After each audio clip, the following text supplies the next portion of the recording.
Je passe le micro à Madame Brahmi Assiba pour pouvoir nous parler de perspectives d'avenir des actions menées sur le logement. Moi, j'aimerais en fait vous présenter la campagne Toi et moi, qui sera donc un espace d'information, de formation et de communication pour les ménages sur l'accès au logement social, notamment à travers la procédure DALO, et aussi pour une sensibilisation et une interpellation des pouvoirs publics sur la problématique du droit au logement et plus particulièrement de l'accès au logement. Donc cette campagne est prévue donc pour le début mars 2016, le 5 mars, pour se clôturer le 5 mars 2015, qui sera également donc la date du 10e anniversaire de la loi DALO. Donc occasion qui permettra donc de dresser un bilan sur l'impact réel et effectif de la loi DALO sur la situation du mal-logement, notamment sur le territoire d'Argenteuil. Donc comme le précisait donc en début de colloque Monsieur Guillou, le droit au logement constitue l'un des droits les plus fondamentaux de la personne humaine, qui est reconnu dans les articles 10 et 11 du préambule de la Constitution du 27 octobre 46 comme un droit fondamental. Il est également reconnu comme droit social au niveau international par la Déclaration universelle des droits de l'homme de 1948, dont la France donc est signataire.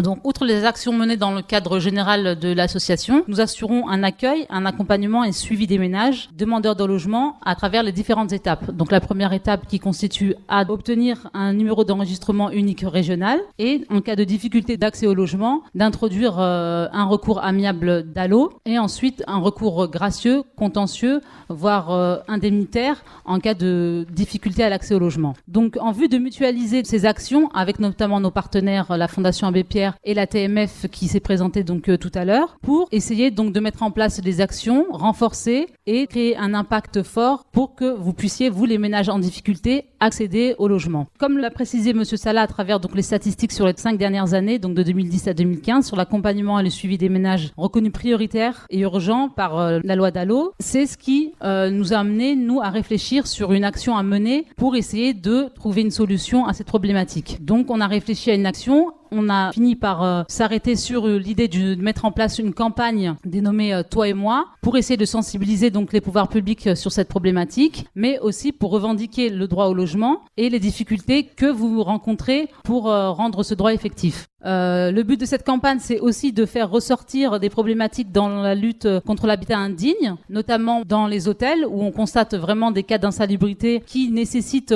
qu'ils soient remontés au niveau des autorités pour finir par mettre en place des arrêtés municipaux, voire préfectoraux, pour dénoncer ce genre de pratiques que vous, les ménages, vous subissez donc au quotidien. Donc c'est aussi dans ce but-là et dans le but de la cohésion sociale, de l'égalité des chances dont se réclame le nouveau contrat de ville que la campagne Toi et moi trouve sa justification. Le but aussi de cette campagne, c'est aussi de soulever des financements parce que mettre en place ce genre d'action nécessite de mettre en place des moyens financiers car il est important d'essayer de mobiliser des facteurs humains mais aussi matériels. Donc tout ça a un coût et le but aussi de cette campagne, c'est aussi d'essayer de rassembler un maximum de moyens qui puissent nous permettre de mettre en place ce genre d'action. Alors, comme on a pu le constater donc au cours du colloque, le territoire d'Argenteuil connaît donc une problématique qui est très épineuse sur le territoire, une situation très tendue, malgré la volonté politique d'essayer de trouver donc des solutions pour répondre aux attentes et aux besoins des Argenteuillais. La ville d'Argenteuil, donc en tout cas pour son cas, dépasse les 30% de relèvement pour la proportion minimale des logements sociaux dans la ville, ce qui creuse davantage les difficultés pour le relogement. Donc il est nécessaire de donner le maximum d'outils d'information aux ménages, demandeurs de logements sociaux, donc souvent en situation de mal logement, en vue de mieux vous accompagner dans vos démarches jusqu'au relogement.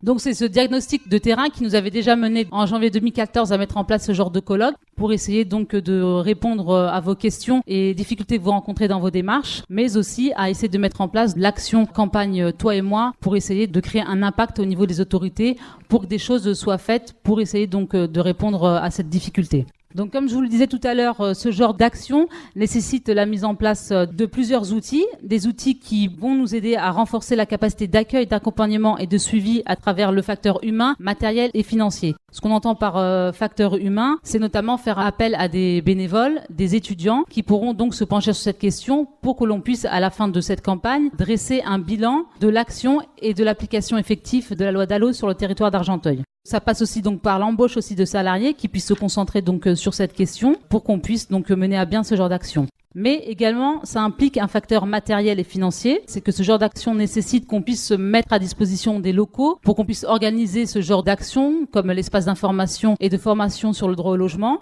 mais aussi l'achat d'affiches, de publicités pour que vous puissiez être à même de pouvoir répondre aux difficultés des démarches liées au droit au logement. Il est nécessaire aussi donc de faire appel à des prestataires extérieurs. L'appel à ces prestataires extérieurs donc nécessite des moyens financiers pour qu'on puisse justement faire appel à eux et qu'ils puissent répondre aussi à nos besoins et à vos attentes. Et nous aimerions donc clôturer ce genre d'action par une journée de clôture pour essayer de dresser le bilan de la campagne et éventuellement annoncer d'autres perspectives d'action pour essayer de trouver une solution à la problématique du droit au logement. Voilà pour la présentation de la campagne. Donc s'il y a des questions. Comment obtenir le relogement, par exemple, de personnes prioritaires et urgentes qui ne sont pas relogées depuis plusieurs années? Le tribunal administratif a condamné l'État à des astreintes par jour de retard, mais finalement ces personnes ne sont toujours pas relogées. Dans un premier temps, nous avons décidé à la TMF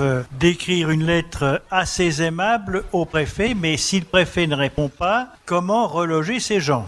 Alors, les personnes qui sont détentrices de décisions judiciaires donnant injonction au préfet de les loger en toute urgence et en toute priorité, et tout en ayant été condamnés à payer des astreintes.